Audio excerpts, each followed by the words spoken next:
Et finalement, si vous avez... Ok. Et ici aussi, vous avez pas mal d'infos.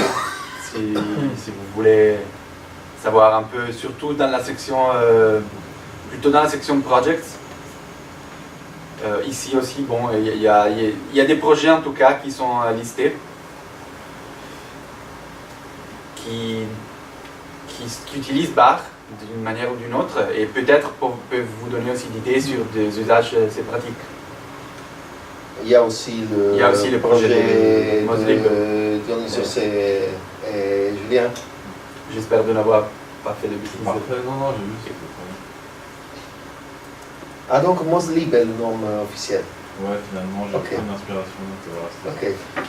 Ouais. Et vous avez aussi un forum, surtout, si jamais vous avez besoin de demander des choses, des bugs comme ça. Pour rentrer, vous écrivez un post, back ou Cage.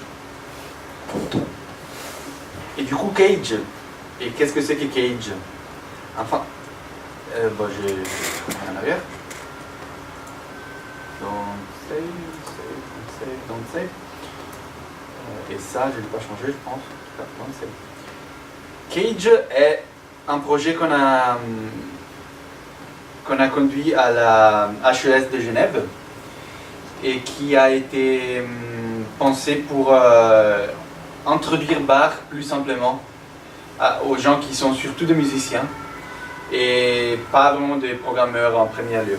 Ce qui veut dire que vous avez vu, des partitions pour Bach sont des LLL, et les LLL, c'est pas évident à les gérer, à les mettre ensemble, à changer des éléments, etc.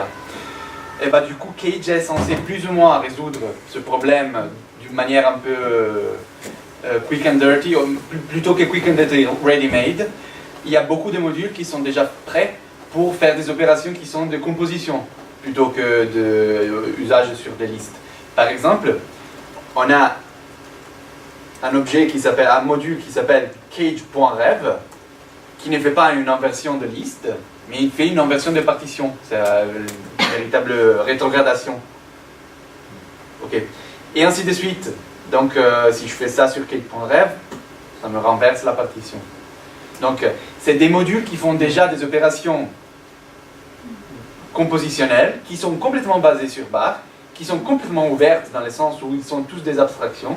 Si je double-clique, c'est bordélique un peu, mais il y a une partie qui gère backroll et il y a une partie qui gère backscore, un peu plus compliqué, parce qu'il y a des trucs en plus genre arbre rythmique justement et ainsi de suite. Mais sauf ça, c'est un patch qui fait des choses. Il prend une partition, il génère une partition, il renverse des choses, il y a un objet mapcore qui probablement fait une sorte de map-LM sur les accords. Bon, il y a plein de trucs qui sont quand même des objets bar à la base. Et du coup, dans Cage, il n'y a pas d'external. Tout ce qui se passe en Cage a une abstraction et un patch ouvert. Et ça, c'est un peu la philosophie. Il faut aussi rajouter que une partie de cette puissance, le fait qu'ils sont des patchs ouverts, c'est bien parce qu'on peut les regarder et les modifier s'il y a des choses qui ne nous plaisent pas. Mais on a aussi constaté le fait qu'il y a des limites à ce type d'approche. Par exemple, si vous prenez cage.fm, ouais, ça c'est Max qui parfois ne reconnaît pas certaines choses, mais